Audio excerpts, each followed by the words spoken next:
Alright, precalc, this is 8.2, day 2.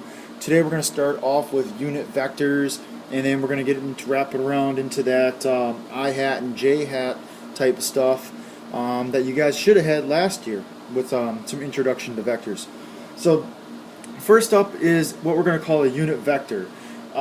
Sometimes it's really handy to talk about a vector and be able to compare it to others based off of a direction, and then basically saying that all of our vectors are going to have a length of 1. So that means their magnitude is 1. So as you can see, that a unit vector has a magnitude of 1, and if I do this, I'll still have my direction, because remember, vector u or v, they're changing it to u because it's unit vector, is a vector a comma b, right, that we did yesterday. It says you're dividing it by the magnitude, and remember the magnitude is of a vector becomes a scalar. It's a number, and so therefore I'm able to divide the a part, the b part, right, first and second parts of your vector by that scalar. It does that through that multiplication property. And so you got two different forms. You can see one over the top of the other, or 1 over, so maybe the magnitude was 2 at the time. So it'd be 1/2 times v. And so it would get multiplied to those parts. That's how you find the unit vector. So obviously the next thing up is, hey, find me the unit vector with the same direction as this vector. So this vector, w, is 6, -2. So the first thing obviously you need to do is that you need to say, hey, wait a minute, a unit vector has a magnitude of 1. To make that happen, I need to divide it by its magnitude, so we got to find the magnitude. So we need to do the magnitude of w. Now, remember, this is the cool stuff. When it's in vector form like this, then all we have to do is take the square root of 6 squared plus -2 squared. And we should hopefully get 36 plus 4 square root, which is the square root of 40. So that's not too bad. So we get the square root of 40. But now remember that we have to put 6 -2 all over 40. And so it's a scalar. I'm dividing by 40. And so I get 6 over 40 as my first number, and -2 over 40 as my second number. And I think we could reduce both of those. I can reduce by 2 for sure. Oh, is there a square root of 40s? Whoops. Those should be square root of 40, square root of 40. My bad. And we don't like square root of 40s. So, in the denominators, and so you would or should actually rationalize. Remember, square root of 40, square root of 40, square root of 40, square root of 40. And so, yeah, it's getting a little messy on the screen here now. I'm going to try squeezing this over here. You get 6 times the square root of 40 over 40, comma, 2 square root 40 all over 40. And then obviously we can start to say, hey, I can reduce these. Heck, we probably could have reduced the square root of 40 as well. I think everybody should recognize that as 4 times 10. We can handle it now if we want to. But 6 and 40 reduced by 2, so that'd be 3. I'm going to say 40 is 2 times the square root of 10. And all of this will be, I divided by 2 already, so it'll be out of a 20. Hopefully you guys are following that. And so remember that the 40 itself is going to be 2 times the square root of 10, so that's 4. So that makes this a 10 on the bottom. And that would be 10, and then that would be a square root of 10.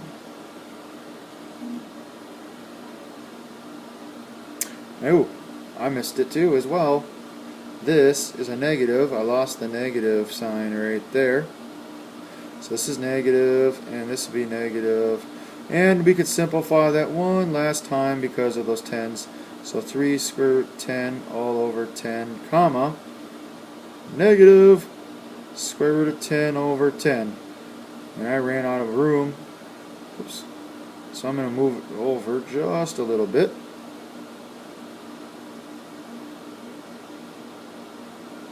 And I left the equal sign inside. But we get 3 square root of 10 over 10, comma, negative square root of 10 over 10. The reason that it seems a little more complicated in this problem is because you're dividing by square roots and we don't leave square roots on the bottom. Please adjust that. So that, I think that right there is alone is going to be the toughest part for us. Got to recall that how to simplify radicals or rationalize denominators, things like that. The second thing is here, big huge slide of things, is that unit vectors on the positive x-axis and the positive y-axis can be denoted by I equals the vector 1, 0 and j is 0, 1. We also could call these guys, and I'm going to, if you will see that towards the bottom, I start to say this is I hat and j hat. So that way we don't get them mixed up with the imaginary I or just a plain old j.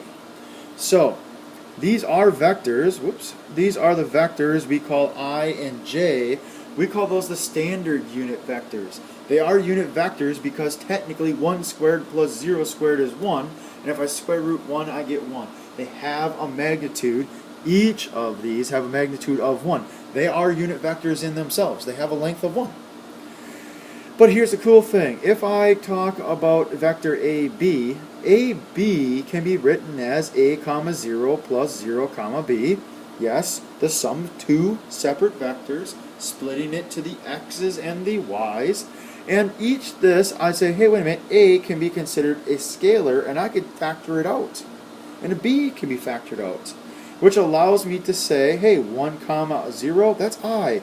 0, 1, that's j. So therefore, I get I hat plus B j hat. And so the vectors I hat plus B j hat is called the linear combination of vectors of I hat and j hat. So now that's the cool thing, is that I can take any of my vectors that are in that vector form there, and I can write them with I hats and j hats. So remember, that's the component form, right? Into standard form with the I hat and j hat. So, obviously, examples now, or an example. It says, let DE be the vector, write DE in linear combination of I hats and j hats. I'll give you 2 points. So you have to remember that to get the vector from 2 points, I need to do the difference or subtraction. And remember, it's always final minus initial. And so, it becomes 2 plus 6, because it's minus and negative, and 5 minus 0, which equals 8, 5. Oops. Wrong. Sets to vector now. And so now we have this vector notation, and simply break it into I hat and j hat. So it's 8i plus 5j. I like to put the hats on there so I know what I'm talking about when it comes to I hats and j hats, or component unit vector form. Hopefully you guys are strolling along here. I think we're doing well. And another big slide of some information. Now we're going to bring in some angles. To specify the direction of a vector is to state the direction angle theta that the vector v makes with the positive x-axis. So this kind of goes back to any time I'm giving you guys or asking you guys to turn an angle. This is more of your polar form. As you can start to see, is that I'm going to rotate theta degrees in a positive direction. Vector v, maybe I should put some the end of our line there to say my vector, is given by, I got a vector A, B. That's vector v. Right there. And so, if you notice I put A and B as my sides. This is A, that's B, So if I want to do a I hat plus b j hat, okay, that would be here. So we could say this is a I hat plus b j hat. But here's the cool thing.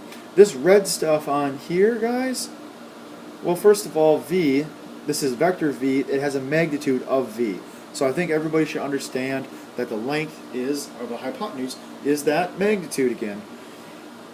Just using the good old SOHCAHTOA stuff here, that if I have an angle and a hypotenuse, I can link these together with cosine to find the bottom or the x value here, or a. It's absolute value of v times cosine. If you guys don't believe me, look at this. Cosine of theta is equal to, we'll call this bottom part x here, so therefore x over the absolute value of v.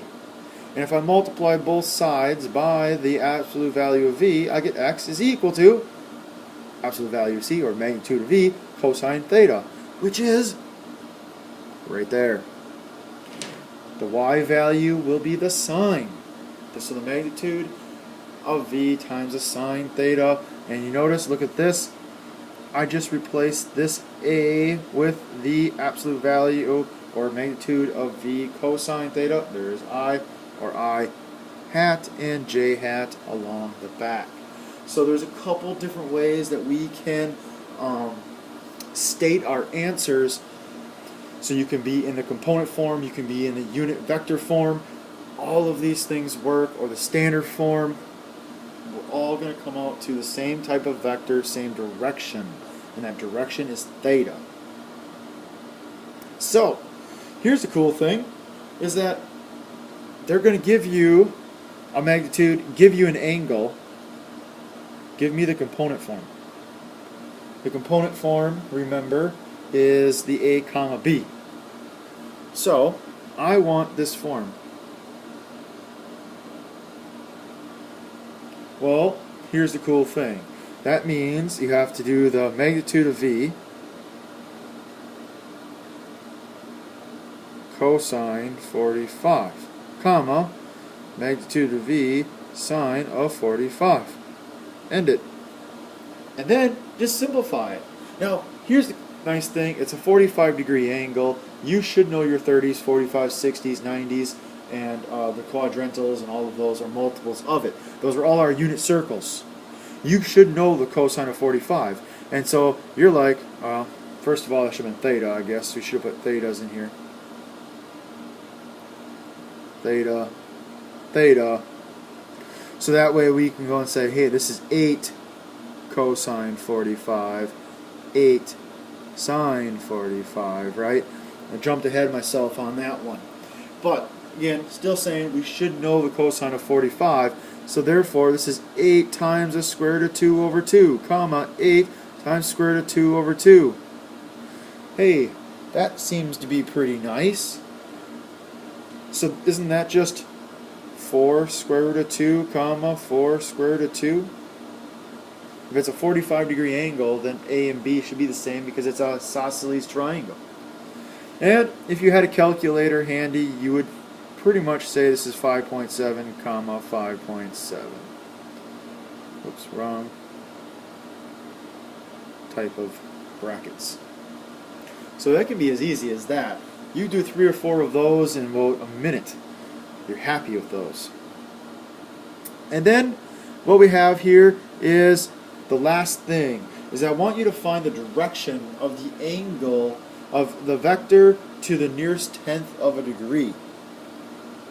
Now there's a formula that I could give you, and you guys would all be wanting to memorize this formula.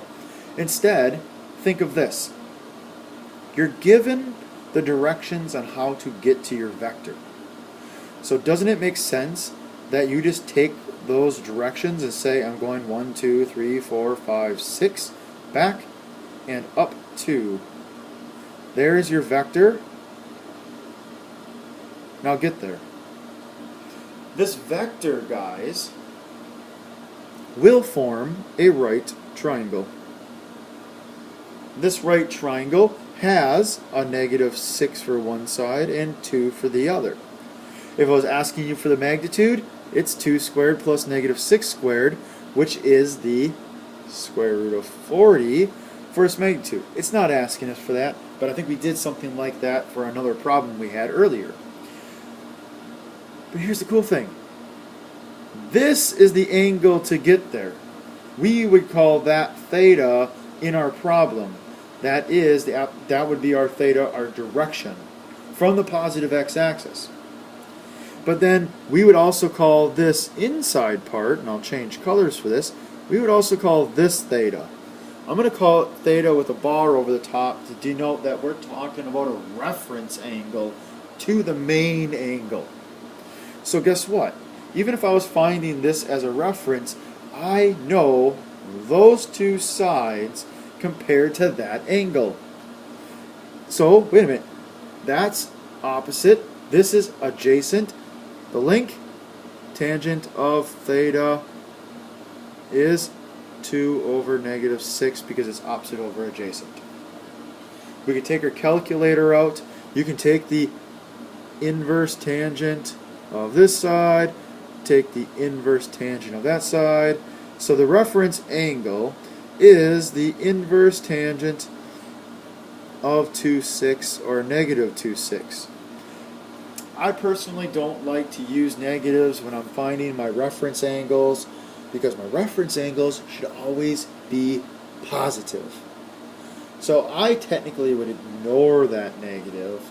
So when I go to put this on my calculator, I'm always dealing with a positive angle, and I know that this angle, whether it's positive or negative, has to be the positive of it because now I'm going to get there by taking that longer approach of getting there. And so I do believe you'll end up with something like 18.4 if you deal with it as a positive. Which means if I put 18.4 degrees in there, I have to do is 180 minus 18.4 to get 161.6 degrees, and that is theta. So that's all I'm going to ask you to do for your homework, were those three ideas there. And so each group here, 21 through 35 and 39 through 49 odds. So 21 through 27, I want you to write the unit vector. 29 through 35, I want you to take 2 points and I want you to make it into I hat and J hat form. And then 39 through 43, I want you to take the magnitude and the angle, and I need you to write it in component form, A comma B. And the last 45 through 51, do exactly like our last problem and find the angle from the positive x-axis. Alright, have a great day.